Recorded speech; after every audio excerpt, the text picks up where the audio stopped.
My mother-in-law invites my husband's ex-girlfriend to all family events to prove that he made the wrong choice. Things escalated when my husband lost his patience at his mother's birthday party and permanently cut her out of our lives. I have been married to Sean for 2 years, and we had been dating for 2 years before that, but we have known each other since school. We started dating a couple of years after college.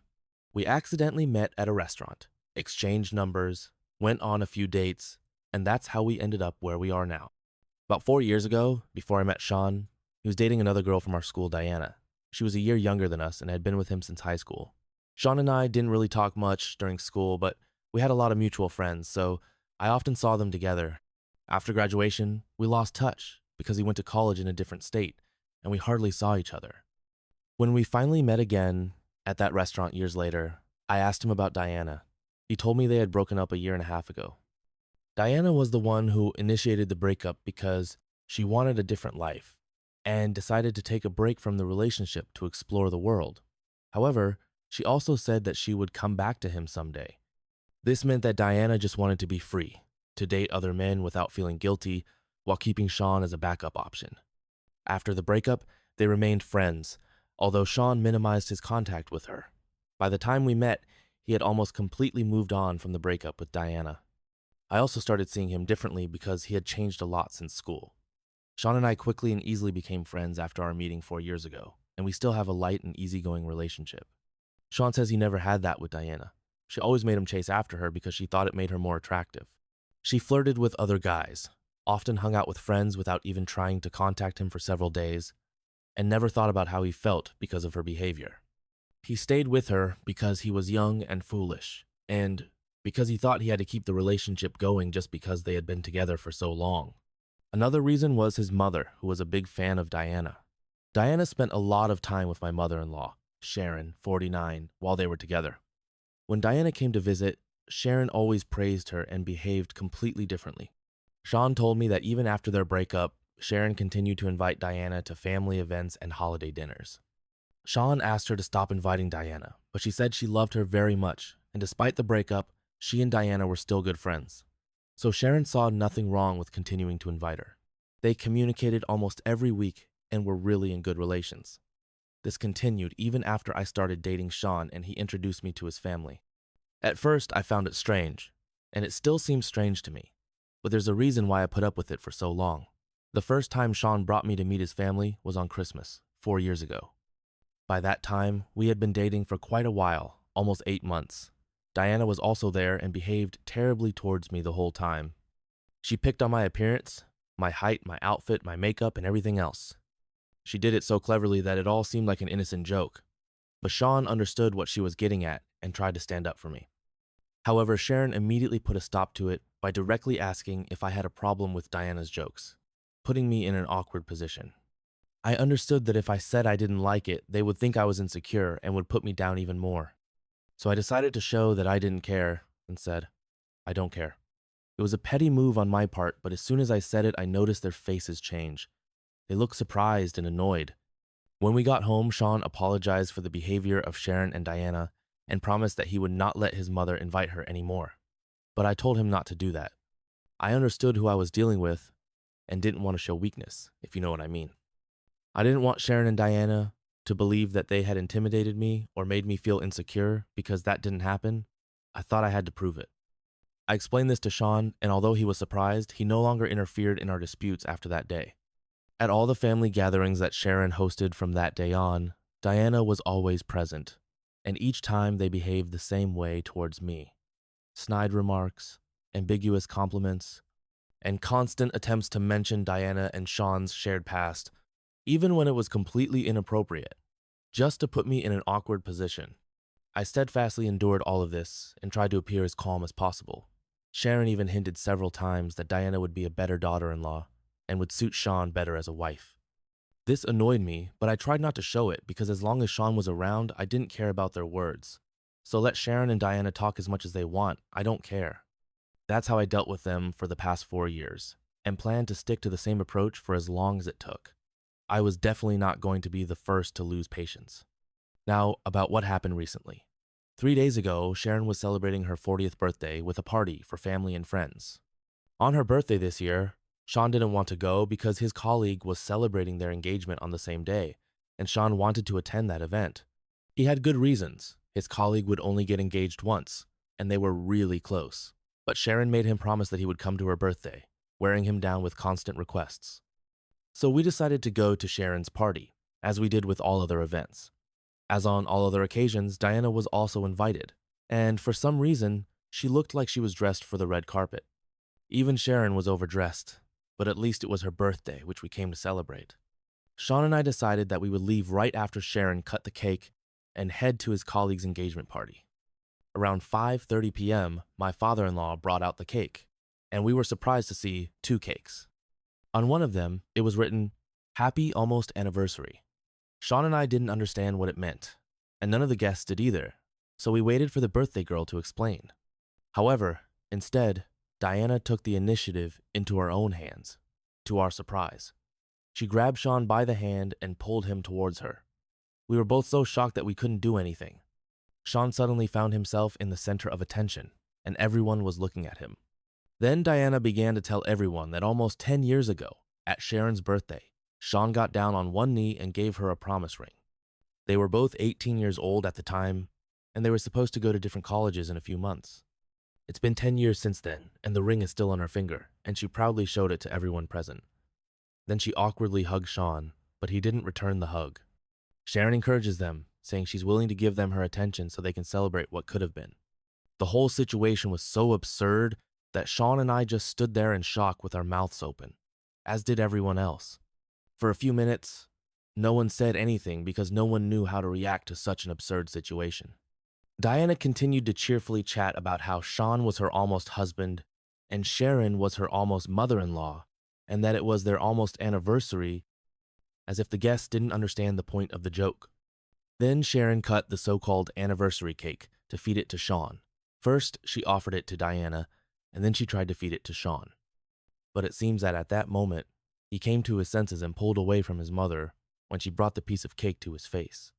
Sharon looked surprised and asked him what was wrong. It was then that Sean began to shout at her and Diana for what they had done. He lost his temper and finally unleashed years of pent-up anger right at the party.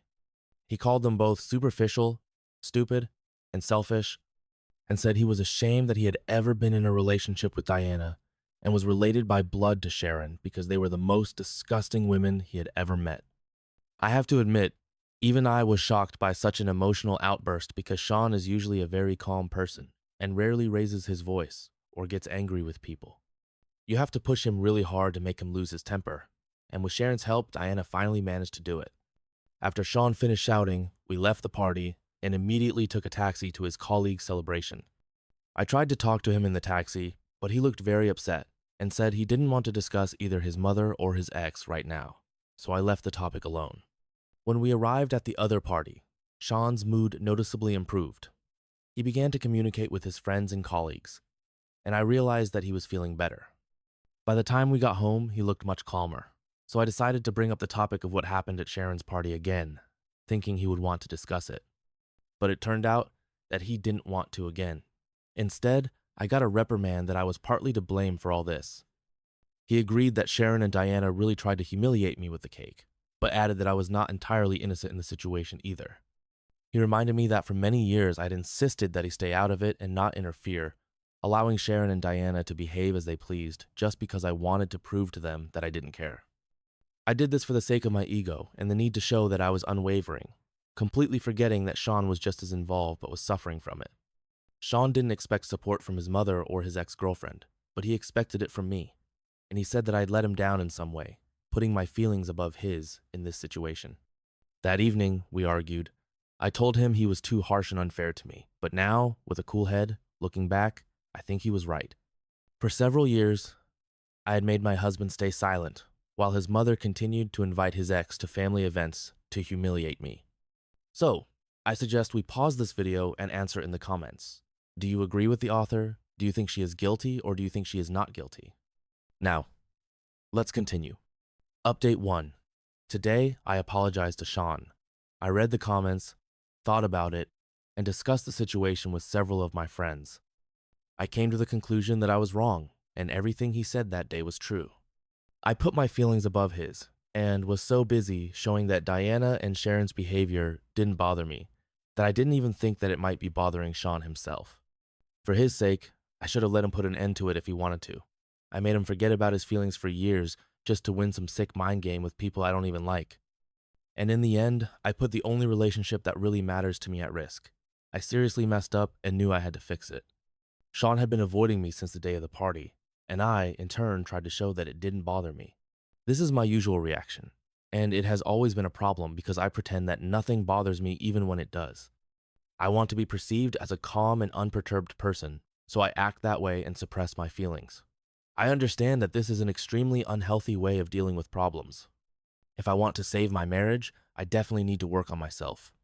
Today, I skipped work, decided to order dinner from Sean's favorite restaurant, and bought a chocolate cake with the inscription, "Sorry." I came home, set the table nicely, and created a maximally romantic atmosphere, because I know he loves sentimental apologies in the style of romantic comedies, and also because I sincerely regret what I unwittingly put him through. He came home from work in the evening and was very surprised to see what I had prepared for him. He forgave me within 15 minutes of coming home. We had a tearful reconciliation, and I burst into tears because I was on the verge of losing him when he stopped talking to me. We talked everything over, and now everything is fine between us. Admitting my mistake, I explained to him that I have a constant need to look relaxed and unperturbed, as if I don't care, and I do this absolutely without reason, just to seem cool and not show my vulnerability to other people. This is the real reason for all the mess that happened, and he understood and appreciated that I recognized this and decided to work on myself, rather than just suppressing my feelings. He also apologized for being rude to me. After we had dinner, we finally discussed what happened at the party with Diana and Sharon. I haven't heard from either of them since that party, and after the argument with Sean, it completely slipped my mind. However, Sharon continued to send messages to Sean endlessly, trying to make him apologize to Diana, who was allegedly heartbroken and distressed by Sean's behavior. I had to make a lot of effort not to roll my eyes reading the message Sharon sent to my husband, trying to make him feel guilty and make him apologize to that woman. Sharon tried to present everything as if the cakes and all that almost anniversary was just a joke, and that there were no hidden motives behind it, but I don't believe that for a second. We're talking about a married man, and they should have had enough common sense to understand how inappropriate and disrespectful it was towards me. They did it on purpose to humiliate me, and now they're just trying to brush off our feelings by saying it's just a joke. Sean still ignored her messages. Today, after I read them, we decided to cut off all communication with Sharon. We're tired of her antics, and we no longer want to deal with this. Update 2. 3 days ago, Sean and I blocked Sharon and Diana on all our social media, and he told his father that he no longer wants to communicate with his mother. His father respects Sean's feelings, refuses to interfere because he loves his wife, and understands that he cannot contradict her, so he completely withdrew from this situation, as he has for the past few years. I'm not happy with my father-in-law's behavior, but there's nothing I can do about it. The last 2 days have been fine, but today Sean suddenly called me and said he was rushing to the hospital because, as it turned out, his mother had fallen down the stairs and broken her leg. This was reported to him by his maternal uncle, and Sean immediately left, and so did I. We arrived at the hospital at about the same time, but before we could enter, we were stopped by Sharon, who was completely healthy. She and Diana had set us up on the parking lot, and told us that this was the only way to get Sean's attention, since he had blocked them everywhere. They obviously didn't expect that I would come too, but they just ignored me and began talking to Sean as if they hadn't done anything wrong. Diana tried to explain that everything she did at the party was just a prank and she didn't mean to hurt him, and Sharon supported her.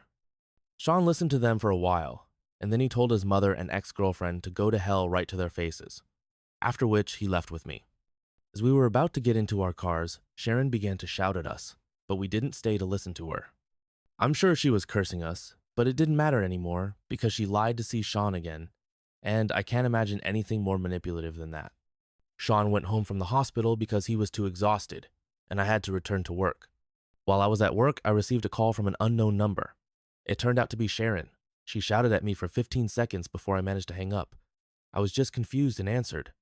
All I heard was a string of expletives. She was literally shouting at me, and all I heard was a string of curses because I had no influence on Sean's behavior. She herself had driven her son to such a state, not me. In the end, I blocked Sharon and tried to return to my work. When I finally got home around 6 p.m., Sean and I had a conversation. He told me that he had also blocked all the other relatives who were close to his mother, including his uncle, because now it has become clear that Sharon is ready to go to any lengths to force him to forgive them and start communicating. This is all we can do now because they are not threatening us or stalking us, so a restraining order is not possible. Sean talked to his father and told him what happened today, but he still refuses to interfere. This is his choice.